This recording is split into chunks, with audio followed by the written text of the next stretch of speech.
Hi students, welcome to our channel. So இன்றைக்கி அதாவது 3/3/2025 நடந்த 12th தமிழ்னுடைய ஆன்சர் கீ பார்க்க போகிறோம். இதை பார்க்குறதுக்கு முன்னால் நீங்கள் இன்னும் நம்ம சேனலில் சப்ஸ்கிரைப் பண்ணினா மறக்காமல் சப்ஸ்கிரைப் பண்ணிவிட்டு இந்த வீடியோக்கும் லைக் பண்ணிவிட்டு பாருங்கள், சரியா? ஸோ கொஷின் ஈஸியாக இல்லை கஷ்டமாக இல்லை ஆவரேஜான்றதை மறக்காமல் கமெண்ட் பண்ணுங்கள். நான் பார்த்த வரைக்கும் கொஷின் ஈஸியாக தான் இருக்குது. நம்ம சொன்ன இம்பார்ட்டன்ட் கொஷின்ஸ் எல்லாமே கேட்டிருந்தாங்க. 2 மார்க்கு, 4 மார்க்கு அண்ட் 6 மார்க்கில். ஃபஸ்ட் கொஷினுக்கு ஆப்ஷன் ஆனா தொல்காப்பியம், ரெண்டாவதுக்கு ஆனா மறைமலை அடிகள், மூணாவதுக்கு ஆனா தொல்காப்பியம்,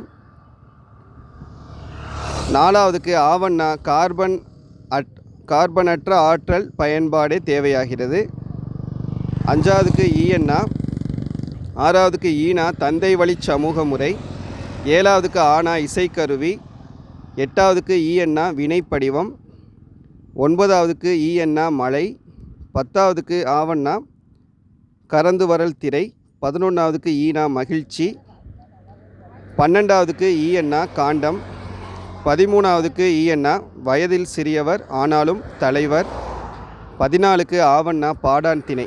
சரியா? 1 மார்க்கான ஆன்சருக்கு. இந்த பகுதி 2 பிரிவு 1ல் பார்த்தீங்கன்னா வாடை காலத்தில் விலங்குகளும் பறவைகளும், செல்வம் இருப்பதற்கான வழியாக வள்ளுவம், நகரம் பட்டை தீட்டிய வைரம் வெள்ளை வைரம், சரி உவா உற வந்து கூடும், இதெல்லாமே நம்ம சொன்ன இம்பார்ட்டன்ட் தான். 2 மார்க்கில் ஆளுக்கு ஒரு மரம் வளர்ப்போம், பருவத்தை பயிர் செய், இது ரெண்டும் நம்ம சொன்னது. அடுத்து பிரிவு 3ல் இந்த ஊமை தொடர், மயங்கொலி சொற்கள், பொருத்தமான வேற்றுமை உருபுகள், பிரித்தும் சேர்த்தும் தொடரமைக்க, கலை சொல்லாக்கம், இது எல்லாமே நம்ம சொன்னதுலேருந்து கேட்டிருக்காங்க. அப்புறம் பேச்சு வழக்கை எழுத்து வழக்காக மாற்றுக வந்து செவி மாற்றுத்திறனாளிகளுக்கான மாற்று வினா. 29 புணர்ச்சி விதி, பகுபத உறுப்பிலக்கணம், இது எல்லாமே. அப்புறம் 4 மதிப்பெண் வினாக்களில் குகனோடு ஐவராகி, அப்புறம் ஈசன் மகன் நின்றன ஒரு ஏழை என்ன ஒருமை, இடஞ்சுட்டி பொருள் விளக்கு, இது ரெண்டும் நம்ம சொன்னது. இதில் வந்து மழை வெள்ள பாதிப்பிலிருந்து, அப்புறம் சென்னையில் அப்புறம் மயிலை சீனி வேங்கடேசாமி, இது ரெண்டும் நம்ம சொன்னது. அப்புறம் அணி, இலக்கிய நயம் பாராட்டுக, பாடான் திணை, பழமொழியில் திணை விதைத்தவன் திணை அறுப்பான், எறும்பு உர கல்லும் தேயும். நெடுவினாவில் பார்த்திங்கன்னா தமிழின் சீரழமை நம்ம சொன்னது தான், செய்நன்றி அறிதலே நம்ம சொன்னது.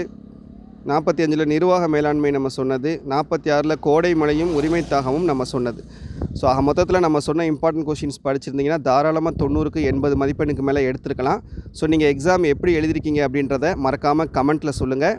தேங்க்யூ.